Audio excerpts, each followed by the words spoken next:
Good afternoon, everyone. Thank you for joining us today for SME's Manufacturing Technology Series webinar. Today's webinar, Machine Learning and Artificial Intelligence for Manufacturing Operations, will learn how AI has seen a wide array of applications over the last few years, as well as an increased interest from the manufacturing community. Today's panelists will talk about ways to discuss and store data, applications in manufacturing for machine learning, explainable machine learning, cybersecurity, as well as challenges in the implementation at small to medium-sized manufacturers. I'm Carl Mitroff. I'm the content manager here at SME on the MT series, and thank you for joining us. Before we get going, just a few housekeeping items. Your microphones have been automatically muted, but if you do have questions regarding our webinar functionality, feel free to use the chat feature. If you have technical questions that you would like to ask our speakers, please do so using the Q&A box, because we will be monitoring both throughout the duration of this webinar. Moderating today's webinar is Jaideep Karanakar. Jaideep is an R&D staff researcher at the Manufacturing Demonstration Facility at the Oak Ridge National Laboratory. He has worked as a lead research engineer at GE Research and holds a PhD in mechanical engineering from the University of North Carolina at Charlotte. His broad research interests include smart manufacturing and process monitoring and optimization. Thank you, Jaideep, for moderating today's webinar. I appreciate your time and your support, and I'll kick it off to you. Thank you, Carl. Welcome all to the SME webinar. We have 4 panelists for the webinar. In the first half, each panelist will present a few slides on the topic, and we will Q&A in the second. To kick things off, first we have Professor Tony Schmitz. Dr. Schmitz is a professor at the Mechanical, Aerospace, and Biomedical Engineering Department at the University of Tennessee. He is also a joint faculty at Oak Ridge National Laboratory. At the University of Tennessee, Professor Schmitz leads the Machine Tool Research Center, where the mission is to serve the discrete part manufacturing community and enable next-generation smart manufacturing. Over to you, Tony. Okay, thank you. Yeah, thank you, Jaideep. I appreciate that. We can go to the next slide, please. So my objective today is to apply machine learning to machining stability. So if you look at the lower left figure on the screen right now, there's a diagram that shows axial depth of cut on the vertical axis and spindle speed on the horizontal. So what that stability map is showing is it's separating regions of chatter or unstable machining from regions where we would get stable machining operations. So we want to use this map in order to identify machining parameters when we're setting up our CAM software, so our tool paths that require step over, step down, spindle speed, and so on. So the way that we're going to integrate that knowledge into a machine learning scenario is shown in the top right figure.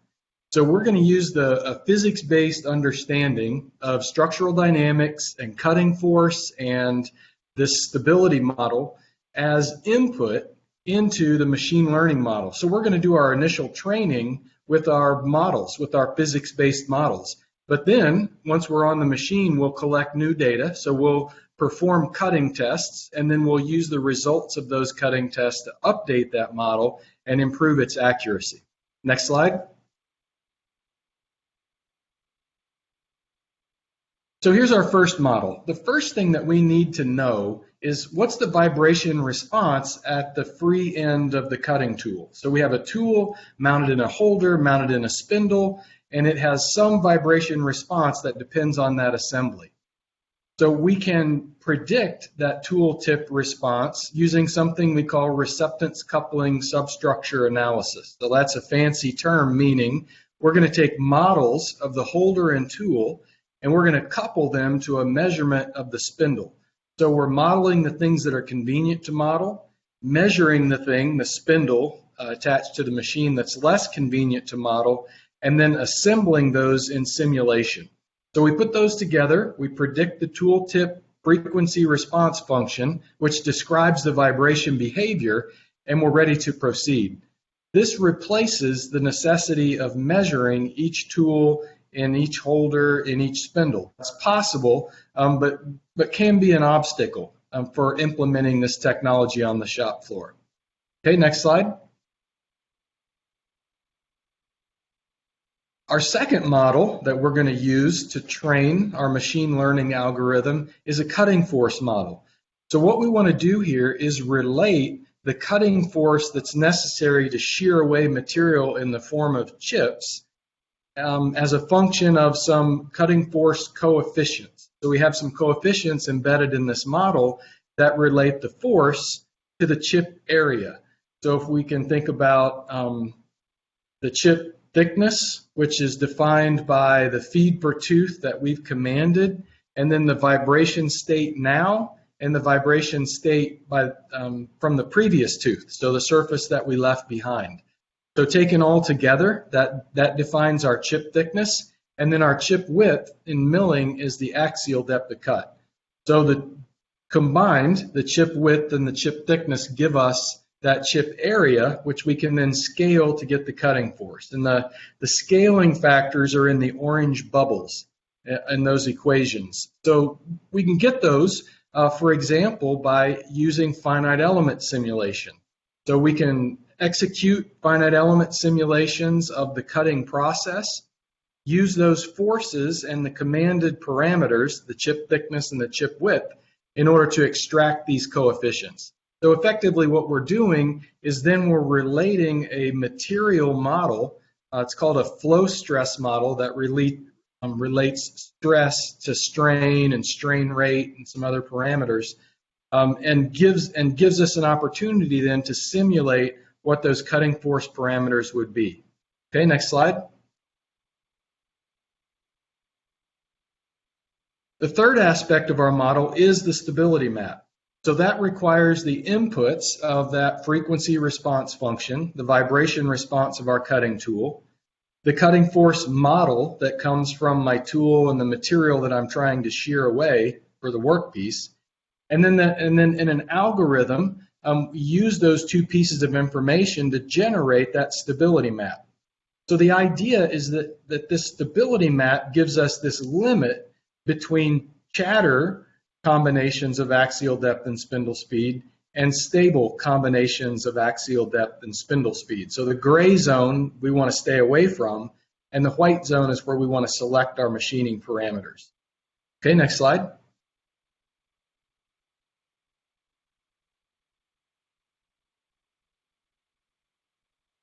So what this slide shows is a case study where we're using something called a K nearest neighbor classifier. So that's one of the machine learning algorithms that's available to us. It's pretty simple. It's just looking at the points nearby and saying, is that collection of points stable or unstable? And then based on that collection of points, defining the value where I am right now. So what you see in the top left figure is an example where we trained the KNN classifier with some data that had errors in it. And so therefore, the gray region, which is what our model starts with, is different than the blue stability boundary. So right now, that's unknown to us, but that's the true value. And so the purpose of this case study was to see if we started with a model that had some errors in it from our physics-based approximations, can we collect new data to converge on the true stability limit? So we're trying to get to the blue curve from the gray zones that we started with. So the approach is we select an axial depth, we complete a cutting test at some spindle speed, and then we record whether that result was stable or unstable. That's the classifier. It's one or the other. It's either stable or unstable. If it's a stable cut, we say, all right, I know more than just that point. I know that at the same spindle speed, all the axial depths below that level are also stable. If it's an unstable point, if we got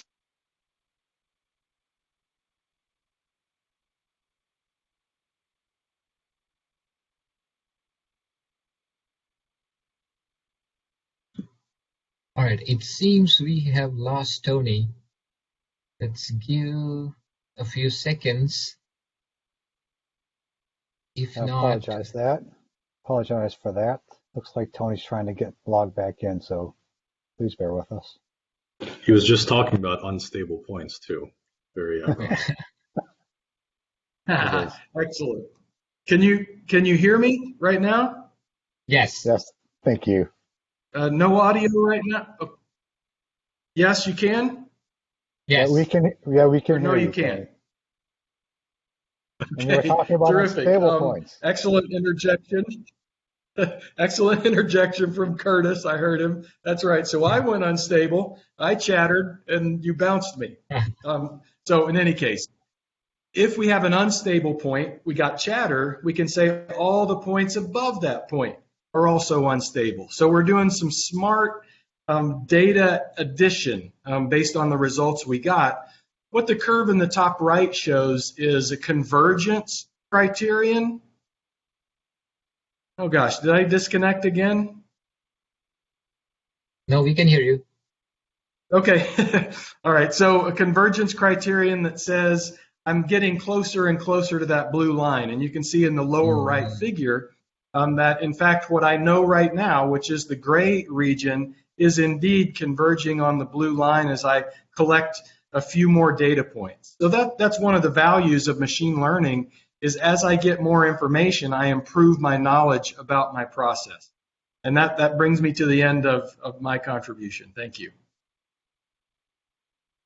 Thank you, Tony. All right, next we have Lou Zhang. Lou is the Director of Data Science at Machine Metrics, where he leads all efforts around predictive machining and advanced analytics. Lou has extensive experience with both the manufacturing industry and with developing predictive algorithms for time series data. Over to you, Lou. All right, thank you for the intro, Jaydeep, and thank you for the excellent presentation, Tony. Every time I feel like I watch one of your presentations, obviously I learn something new, so that's always a good sign.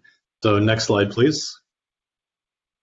So we here at Machine Metrics, we take a little bit of a different approach in terms of predictive machining and in terms of deploying machine learning models. So our focus is all on making whatever we sell and whatever our product is plug and play. So what this means for us is that we are essentially just using something called the high frequency control data from the control of the machine to do everything that I'm about to show you here. Next slide, please. So our thesis here is that we're extracting rich data, so very, very high frequency, high fidelity data from embedded sensors on the machine. So that means these are sensors that are already necessarily there, installed on every single advanced CNC machine that exists, in order to predict and prevent different scenarios that could prove costly. That green box that you see right there is the only piece of hardware that we mail our customers. Next slide. So that green box essentially plugs into the motors on these CNC machines. And you can see these motors have an Ethernet out port. They also connect to Wi-Fi. And what we do is we harvest the data that comes from these motors. There are two primary pieces of data that come out, including spindle speed at a very high precision and the torque that's commanded, also known as the current that is being drawn by the motor, also at a very high precision. We record about 170 million observations per motor per day. So that's once every millisecond for each data point that we take. And we use this high fidelity data in order to do all of our machine learning and all the physics modeling that I'm about to show you. Next slide, please. So I want to start with a case study, actually. So as you can see here, there are good parts being manufactured and bad parts. So the first part up top you see is a good part with a good slot, and the bottom part is a bad part with a bad slot. Obviously, the good parts being made with a good tool, bad parts being made with a bad tool. If you look to the right, those are the high frequency load traces that correspond to each of those parts. So when this restarts again, you'll see it's cutting, it's cutting, it's cutting, it's cutting, and then all of a sudden, there's a jump in load right there.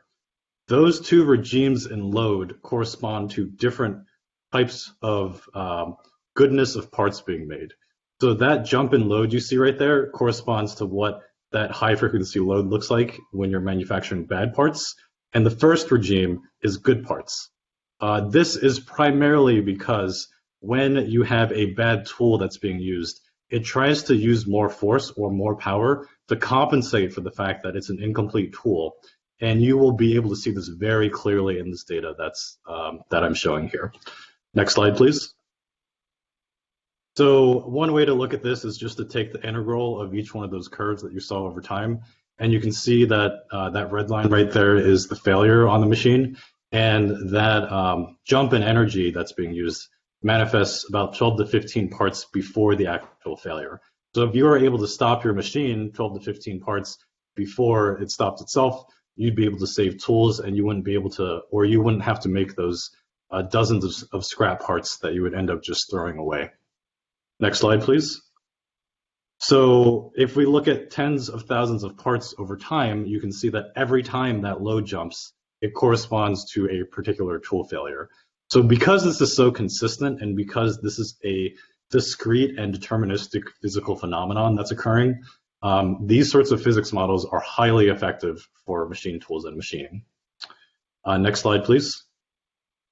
So the exciting part is that this actually exists right now. This isn't just theoretical. We've deployed this on multiple machines in our fleet.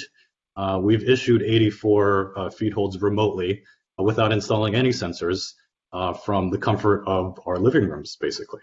So this is machine-to-machine communication. Our edge devices are communicating with these CNC machine tools to stop them autonomously based off of these triggers or physics models that we see.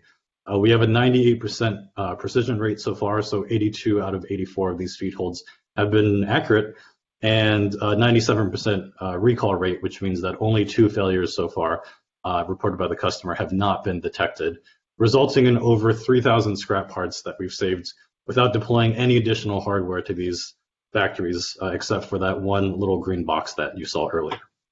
Next slide, please. So the exciting part about this is that once we start getting enough of these examples, we can actually generalize with machine learning. For those of you who are familiar with CNC machining, you know that G-code is the language of CNC machining. And it turns out that each G-code has a unique type of signature for each type of operation that you're doing. So for example, M221, which is an upper axis interlock release, you can see that the patterns, even though they're not exact on the lower left graph, there are latent similarities. So there are latent similarities in their structure that can be teased away with machine learning and time series methods. That graph in the lower right that you see right there is trying to essentially cluster different G codes in their different regions. So M100 occupies a certain region in the high frequency space. M215 occupies a completely different region as well. So you can see how in the future, once we get enough of these examples, essentially we will be able to tell right off the bat if that particular M code you're executing is within spec. Next slide, please. And finally, we can also see how your M codes evolve over time. So as your machine experiences more and more wear and tear, these regions on your machine will actually start to shift over time. So if you focus on any of these clusters, you'll see that they're sort of moving to the upper left, and that's because it's using more and more energy for each one of those operations. You can see how we can easily set thresholds on this, or acceptable tolerance regions, in order to essentially restrict the activity of the machine to the acceptable region. And if it goes outside of that, remotely issue a feed hold or an offset change or any other G-code command back to the machine to normalize that data. So that's it for me. I'd say key takeaways here are that, you know, we're really about actually making an impact on the factory floor. We have a fleet of edge devices out at our customers right now, hundreds of edge devices attached to thousands of machines and shops across the United States. So we can essentially deploy these functionalities with a simple software push without ever stepping foot on our factory floors that we're already deployed on. You can imagine how scaling from 10 machines to 100 machines doesn't involve, you know, bringing in a team of electricians or integrators. It just involves a few software pushes. So in that way, you know, we feel like this approach is really the right approach and really the only approach to deploying scalable, predictive offerings for the manufacturing industry. So that is it for me, and thank you everyone for your time. I'm happy to take any questions afterwards. Thank you, Lou. It was very interesting. All right, next we have Dr. Andy Henderson. Dr. Henderson is the Chief Technology Officer at Praemo and the principal architect behind Razor, an analytic engine for industrial operations. Dr. Henderson is a recognized thought leader in smart manufacturing and the application of advanced analytics to drive industrial performance. Andy. Thanks, JD. Make sure you can hear me. Am I coming through okay? Yes. Perfect.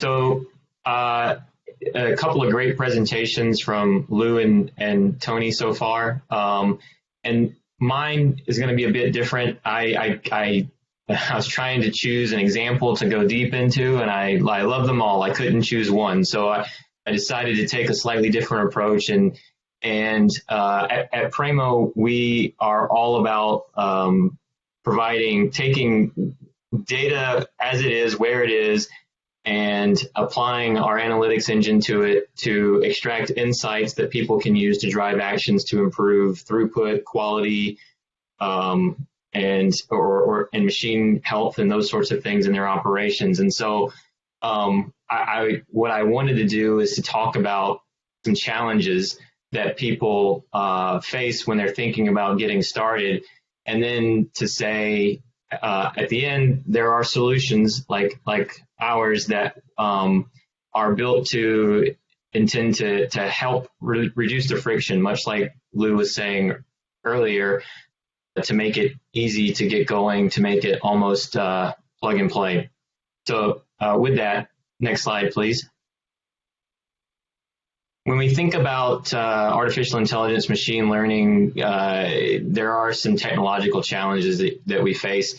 I put supervised learning and unsupervised learning on here because those are the first types of, those are the general classic categories of learning that people will be introduced to when they first start reading or are going through coursework or trying to learn about machine learning. And most people therefore know that we need large data sets. And in the case of supervised learning, you need large data sets and you need labels. And it's in many cases time consuming to get that type of data, that type of information. So people will say they don't have the necessary data or enough of that data in order to get started with that approach. On the unsupervised side of things, you need long, repetitive histories of data, and it requires quite a bit of data wrangling and engineering. And so we don't have the expertise in signal processing, database technologies, sensors acquisition, data science, and so on to get started there. And then at the end of this, you need experience to be able to translate the results of that analysis into action. People will say we don't have that experience today. It's going to take us time to build up, to gather the data, to learn what we need to do, and make some decisions before we can start applying these approaches. Next slide. And then on the operational side of things, more or less the people side of things, the operations personnel, the folks on the floor, or the folks that touch the operations, they're focused on execution, on getting product out the door. Data and analysis doesn't necessarily drive revenue for them, and so in many cases they don't have the time to go figure this technology out, to learn how to apply it. And if they do have some knowledge in maybe data analysis or modeling, oftentimes we look at data that we have and we say it's not usable. I don't have all the right pieces of data. I can't apply it because it's not organized in a way that I can use, or it's just not the right pieces. And so next slide, please.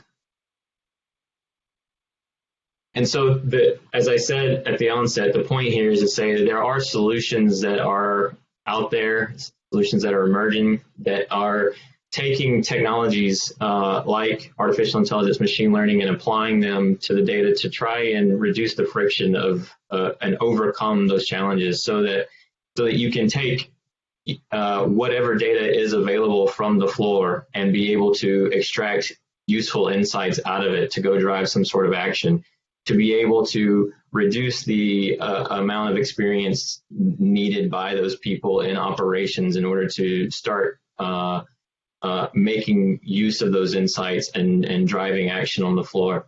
In the upper right hand corner, this was something that we worked on recently, where to this day we still don't know a ton about what this process was, just because the end user didn't provide that level of detail about it. But we have these signals, and so what we could derive out of this data, and there's other historical data that came before it that we used to train the Razor engine on, Razor being our product. And based off of learning those patterns and the behaviors in that data, it's able to flag these anomalies that are indicated by these purple dots in various places. And by just flagging these behaviors, you can alert people that are close to the operations that say something is uniquely different now than it has been. Similar to what Lou was speaking about earlier, when you're looking at the spindle load over time, there's going to be abrupt changes every once in a while, and that is an indication of a process that didn't behave as expected, and that's linked to poor quality products, perhaps. Or it could be other things going on as well. So the takeaway from that in the upper right hand corner is that you don't necessarily have to have a ton of context about the data and understand it perfectly in order to start applying some relatively naive approaches to the data and start extracting information. Where we love to go after this is to say, all right, we've extracted these pieces of information. Now let's put these in front of the subject matter experts and get their feedback and start to classify these pieces so that we can then go and apply some supervised learning approach on top of that information and better train the model to be more predictive and give us better information going forward. And in that example, just by doing this sort of naive exercise that I described, we were getting indications of a disruption roughly 6 months beforehand, and that was confirmed by the end users in that case.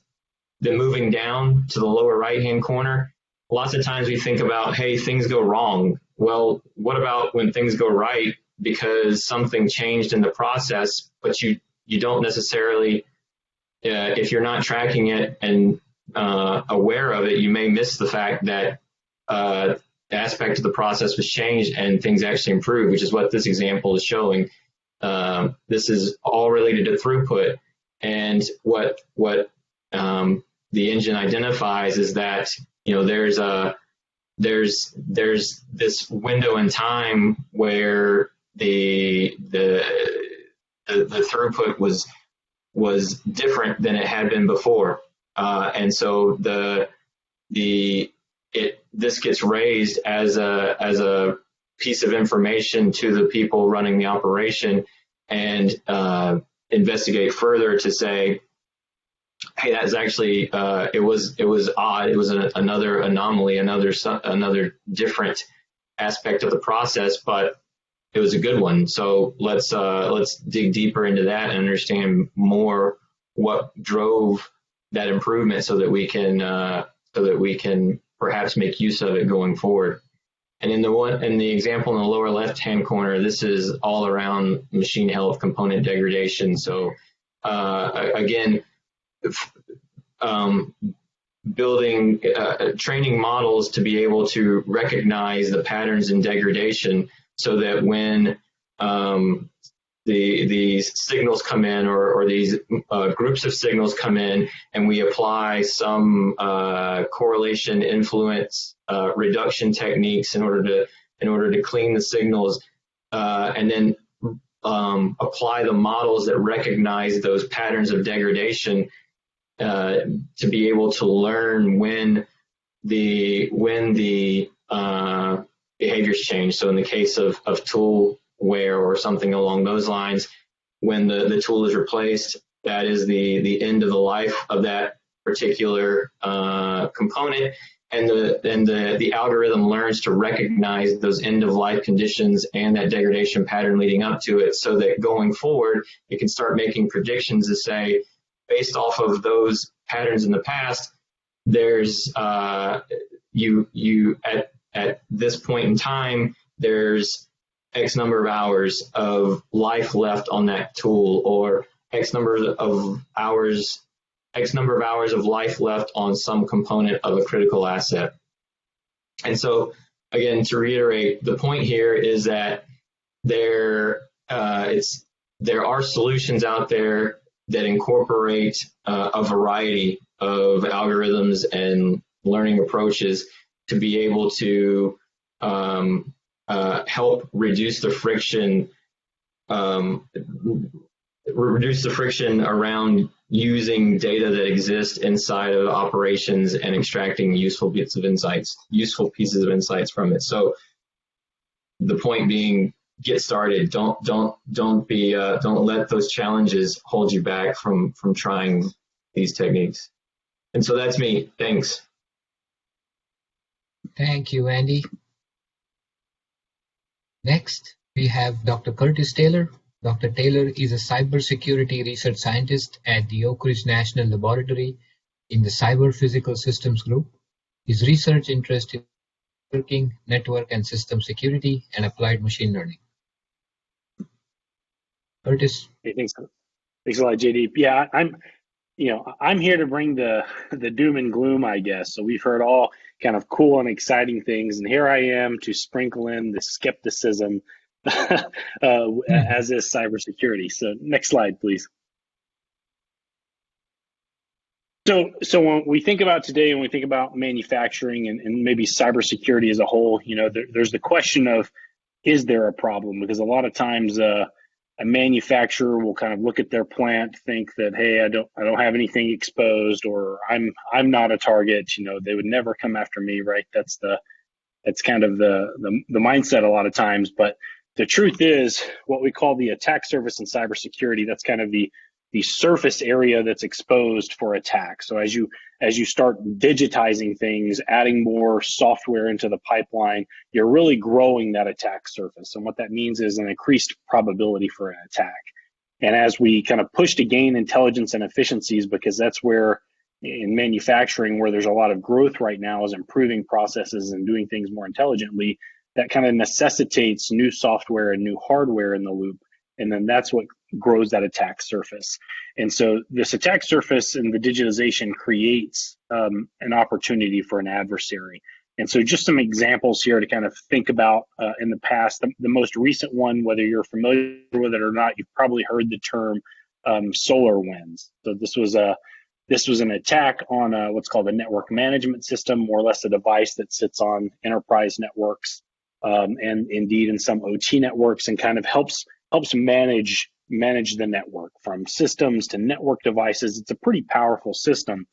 And the company that developed this, they really followed best practices in terms of cybersecurity. So many different people bought their product, many federal organizations, many universities, they bought this product and they followed best practices. They really did. They did a good job of trying to do the latest and greatest in cybersecurity, and they were still compromised. And that's one of the things that's scary from a cybersecurity perspective, is that you're only as good as your weakest link. And this particular attack, happened to take advantage of something really early on in the software life cycle, and ultimately had a really big impact and caused a lot of people to really rethink how they're managing cybersecurity in their infrastructure. According to CISA DHS, manufacturing as well as other industrial control systems are being actively targeted by state sponsors, what we call advanced persistent threats, or APTs. So there are, whether it's nation state or really large organizations worldwide, they are actively going after the manufacturing sector as well as others. We've seen an increase in ransomware as well as data breaches in manufacturing. So this is, ransomware is the software that you get on your system. It starts encrypting files to where you can't access them, whether that's customer information, design files, data that you have. Ransomware starts going through it, encrypting it where you can't see it anymore, and then essentially extorting people to pay money. And there's no better example of that recently than the Colonial Pipeline attack. So that's when, if you weren't aware of this, when you started seeing the gas pumps run out and the bags show up over the handles, that was a result of a pipeline shutting down, out of safety and security for their broader network infrastructure. They started shutting down. So indeed, this is, there is a problem today. And when you look at the IT side compared to OT, so there's your information technology and your operational technology, OT is extremely interdisciplinary, and that's extremely true in manufacturing. When you think about what happens in a manufacturing plant versus just a general business or office or corporation where there's a lot of IT, it's really interdisciplinary and cyber physical in that, you have on the floor, even the plant floor, right? You've got mechanical engineers, material scientists, chemical engineers and scientists. You have your cybersecurity folks, you have your operations managers. It's truly an interdisciplinary field where there's a lot of things going on, and you can't just expect, one of these entities to be able to protect the plant floor. Cybersecurity folks aren't just going to be able to come in and help you secure completely end-to-end what's happening. It would really help them if they understood the operational side, if they understood, what is expected of this machine, what are its inputs, what are its outputs, and then to be able to help them better secure these systems. And it's these gaps really that create opportunities, right? Something can happen to a machine, a light can come on, the cyber person could look at it and say, well, I don't really know what that means. And the person that operates the machine can say, I don't know, that happens sometimes, right? And then they turn the machine off and on. And if it was a cyber attack, now all that information's gone and you had no idea what it was. And so these gaps are really what we need to fill in both in terms of education and new solutions moving forward to better secure in the manufacturing sector. So next slide, please. So when we start thinking about kind of the more advanced things moving forward, things like, AI and machine learning, it's not a one-time process when you try to go to secure a system. So if you're setting up your sensors, your data collection systems, and you say, well, I'm going to go put my, cybersecurity devices in place. They're going to check the network. I'm going to say that I'm good to go. And then this system can indefinitely run with no interruptions. Well, that's not the case. And it tends to break down when you talk about, who owns the cybersecurity on the plant floor. If you're a large organization, is it your IT folks? Is it the people operating individual machines? If you're talking about a CNC shop, maybe where there's, manual intervention in terms of materials, who owns it? Is it their job if they see, a wire that they didn't see before connected to something? Is it their job to say something? Should it be part of the cybersecurity, team going around doing audits? And when we think about, well, who's most impacted? Most of the manufacturers in the United States are small and medium manufacturers. They're not the major corporations and enterprises that have their own R&D divisions for cybersecurity, their own R&D divisions for manufacturing. It's the folks that, it was mentioned earlier, talking about AI and ML, I don't have the time, or I don't have the expertise, or I don't have the understanding. It's the same thing with cybersecurity. They go hand in hand. If you already have thin margins, you can't say, well, I'm going to go hire a cybersecurity team and stay secure all the time.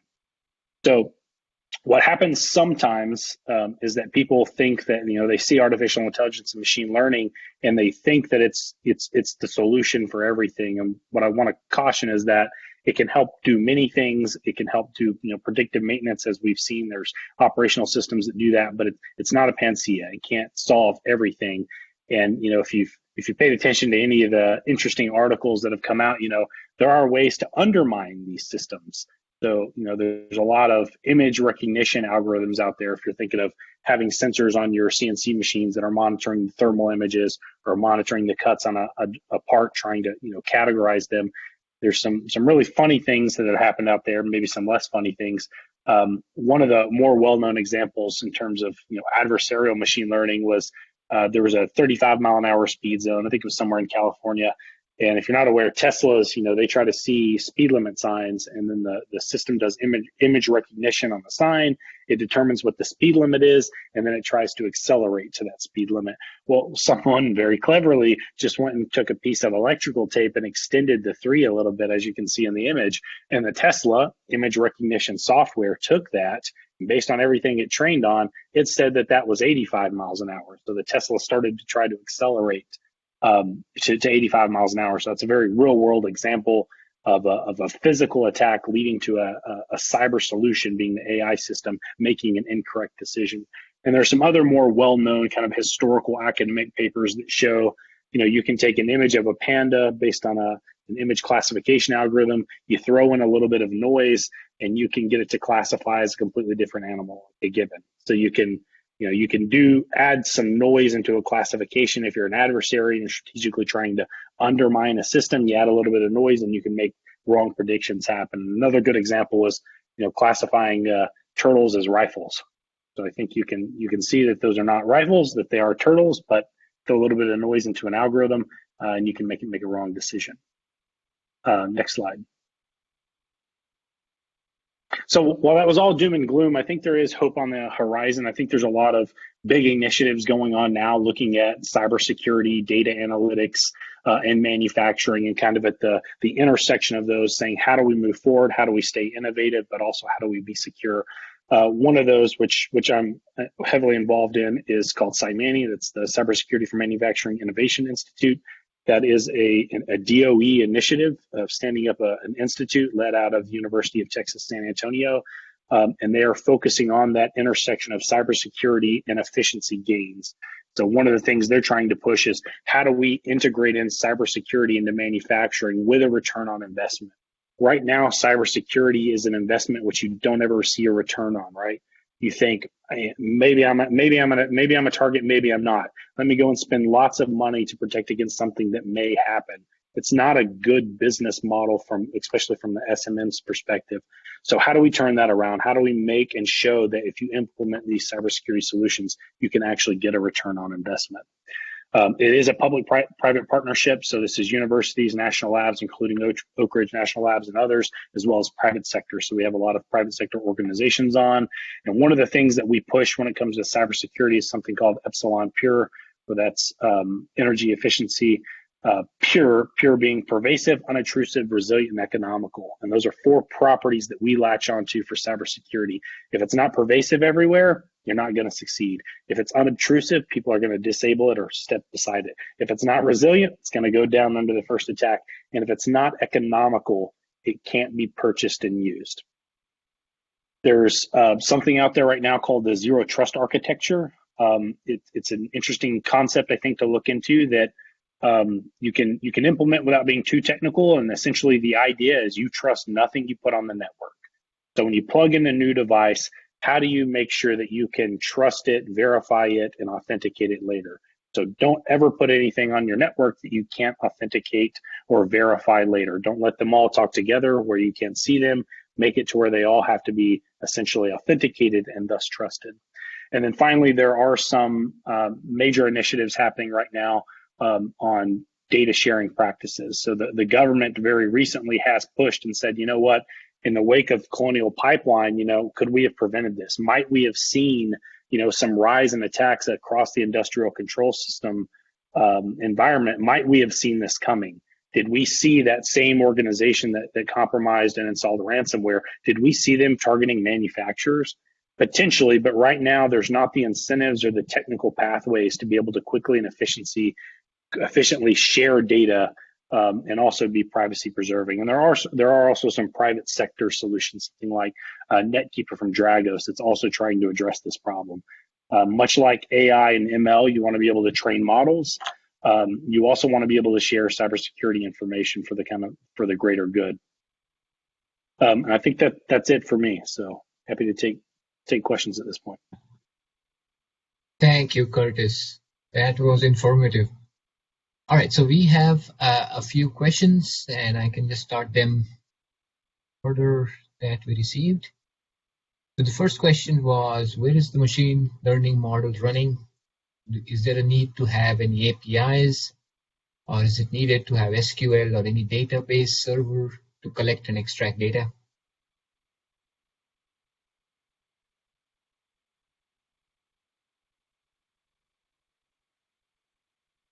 So JD, this is Tony. As you know well, I think there's a few options, right? We could have machine learning models running on the edge, so edge computing, where we're collecting data, making decisions, and then feeding that back either to the machine tool operator or directly into the machine tool controller, or we could be doing things operating parameters, for example. Did you want to add anything to that, JD? No, that makes sense.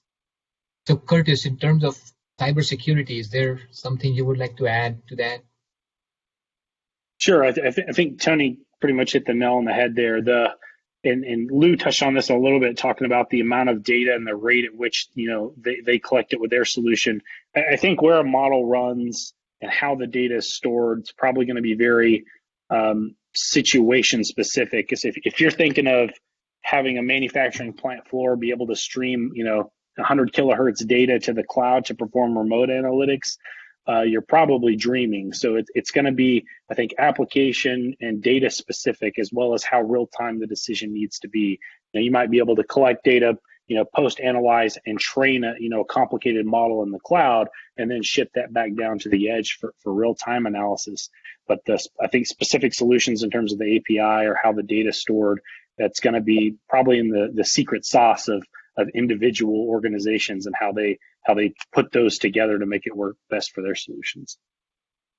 Yeah, and I would just sort of piggyback off of Curtis saying that the two variables we look at are, one, the latency required to actuate back to the machine. So if you have an immediate issue that you need to stop the machine for within 1 second, your algorithm should probably not live up in the cloud because you will have things to deal with additionally, like latency, potential lags or disconnections in your internet or your Wi-Fi. We want to remove as many variables as possible if the latency required is extremely low. However, if the latency requirements are extremely high, or rather they're extremely loose, say you detect toolware over the course of several weeks, then your algorithms can indeed live up in the cloud at that time. Our preference is to always deploy algorithms directly to the edge and just have that edge to machine communication, cutting out the cloud, because we feel like that's going to create additional complication that does not necessarily need to be there. So our customers can directly access their own edge device via a VPN connection. You guys have heard of Belina before. You can basically remote into that edge device and install whatever algorithms or applications you want onto that, and that will directly communicate with the machine and be able to receive data from it and both actuate back to it. This is Andy. 100% agree with all the comments made. It largely depends upon the timing of which the decision needs to be made and how reliable is the connection and those things. A lot of what you saw in the examples that I showed, we're talking about decisions to be made on hours or even days or months basis. And so, and we frequently find that in like the operations management roles, right? If we're talking about the operators or trying to make real-time process adjustments on the floor, you definitely need to have something close to the asset, close to that operation in place. But for a lot of the higher level decision making, the processing could be done in the cloud because you're talking about these longer time scales, and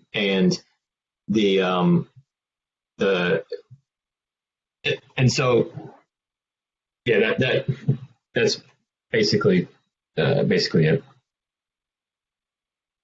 Thank you.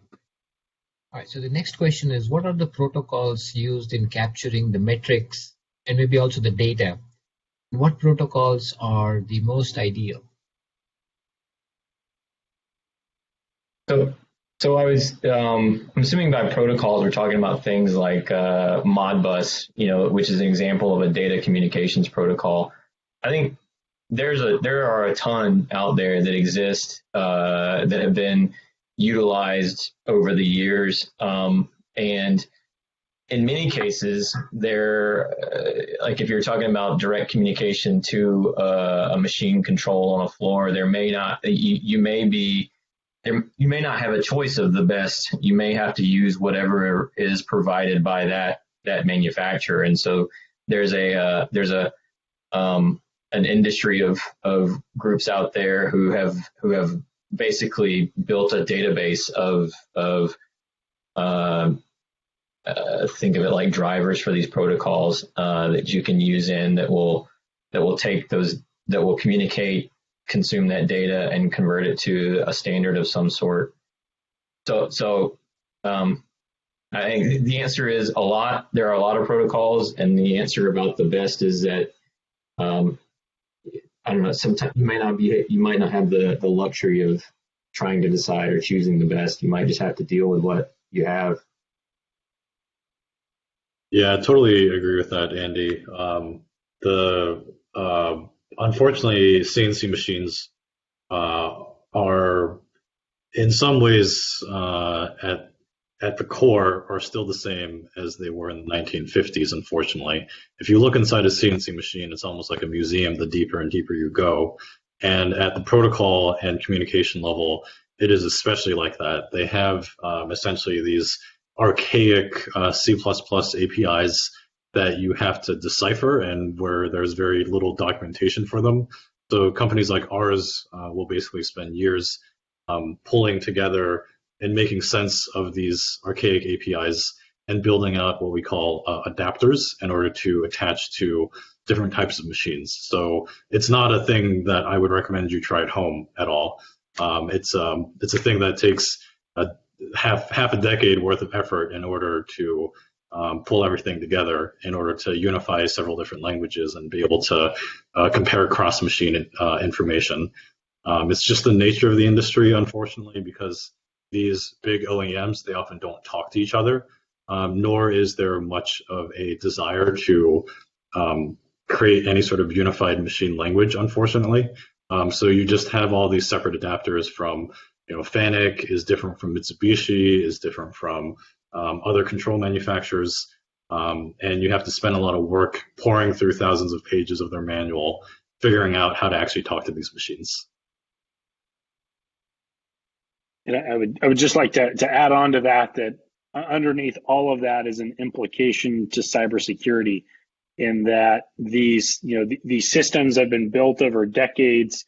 There's been no real incentive or need to build in any security. So when we're talking about remote APIs or if the machines themselves export data, for instance, over the MT Connect protocol, like a lot of the newer CNC machines are starting to do, there's no security. It doesn't exist. So as you talk about trying to secure these systems, in a lot of respects, it's a challenge, because the core of what you're trying to build security around is by nature insecure. And so that's where that whole attack surface we talked about, that's about trying to reduce it down as much as possible to where you're dealing with the fewest amount of insecure components as possible.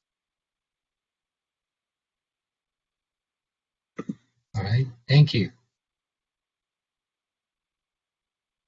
All right, so the next question is on system architecture. What does the system architecture look like?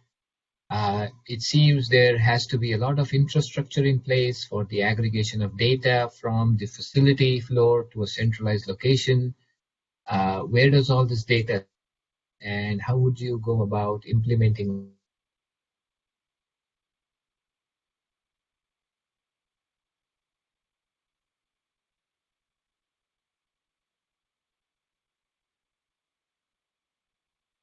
Anyone want to?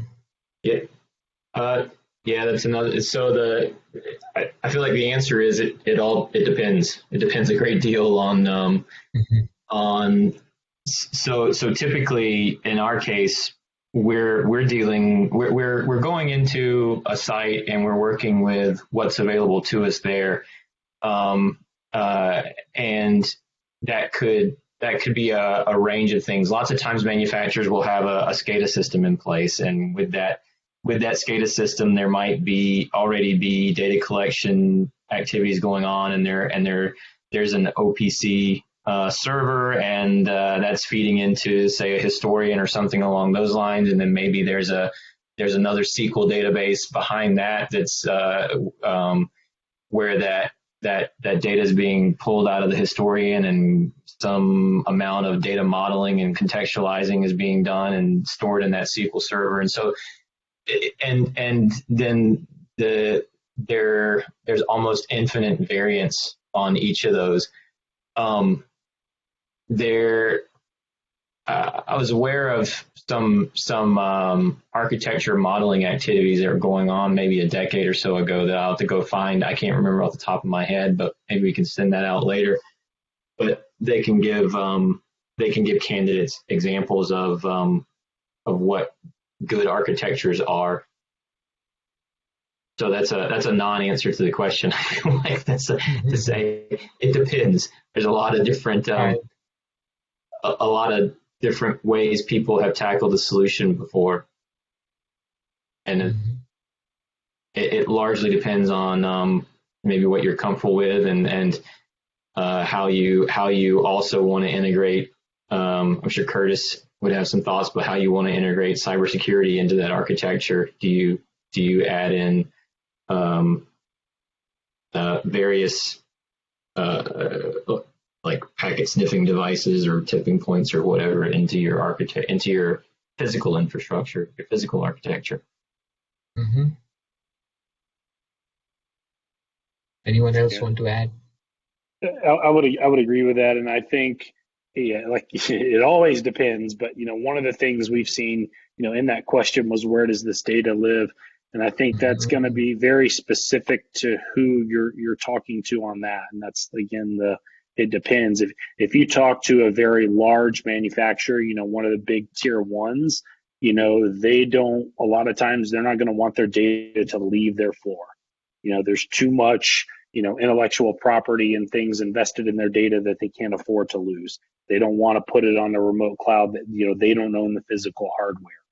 So there's a lot of those things that have to be taken into account when you talk about implementing something like this. Again, the heterogeneity in the protocols, there was a question about OPC UA from Ron. That's another one where a lot of people, CESME, for instance, another manufacturing institute, they've gone with the approach, get everybody to conform to the OPC UA protocol, and that's how we're going to try to standardize across things. In some cases you can do that, in some cases you can't, but you're going to have to look at the equipment you have, which much of it's probably legacy, and then you're going to have to come up with a custom solution for that. As we move forward in the future, I think manufacturers are starting to get on board with data analytics, realizing the plethora of data that sits on their machines. And I think we're going to start seeing some better, as we move forward, some better kind of convergence on how we package this data up, how we share it, how we can collect it. Mm-hmm. Thank you. And maybe one thing I would ask Tony is that we talked a lot about data, but in your slide, Tony, you mentioned about adding models and using them along with the data. Do you have any thoughts on where some of the models and the data from your models can go? Yeah, so that's interesting, because I would suggest that if I have data that I've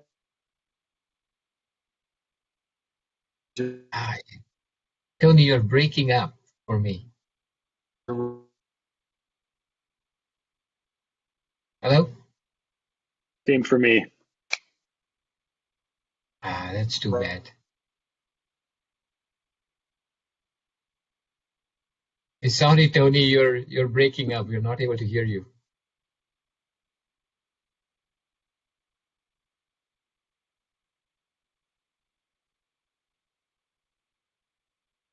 All right, so we'll just go to the next question. Seems Tony dropped off. So this one All right, we'll do one more question. We're almost at the end of time.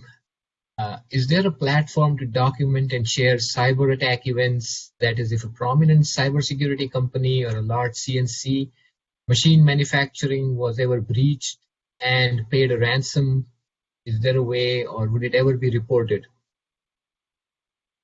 The answer is yes, actually. There was an executive order just signed last month on this that said that for government and defense contractors, you are now obligated to report any cyber attack in your facility within 60 days to the government. And they're keeping track of these events now largely because of the Colonial Pipeline attack, actually. But there is a renewed focus nationally on cybersecurity, especially with these cyber physical devices, that is going to just increasingly become more important throughout the rest of the 21st century. These machines are going to increasingly become more and more connected. The way forward isn't to move back and say we're going to shy away from this and not do it. That'll just put us behind other countries. The way forward is actually to do it, but to do it right and to try and do the best job we can with securing these devices. Thank you. All right, so we are at the end of the time. I would thank you all for attending this webinar. I think the information about all the panelists is on the SME website. If there's any more questions, feel free to email, and then I will hand over back to Carl for closing statements. Yes, thank you. Thank you, Jaideep. Thank you, everyone. Very informative, great discussion. Really appreciate the insights that you provided this afternoon. Jaideep, thank you for your time. Tony, Lou, Andy, and Curtis, really appreciate you supporting SME and the manufacturing community. And of course, a special thanks to all of our guests who participated this afternoon. We appreciate your time, and we hope you found this panel to be interesting and informative. We weren't able to get to all the questions, but we will try to submit a response to all the written questions that came in after the fact. And finally, that last slide that you see, the next MT series webinar is July 15th at 3 o'clock Eastern Time. And it's going to focus on using additive manufacturing for tooling repair applications. Registration for that webinar is now open on our MT series webpage. And with that, I thank you again for your time and have a great rest of your afternoon, and hope to see you back on in future MT series webinars. Thank you, everybody. Have a great day. Thank you.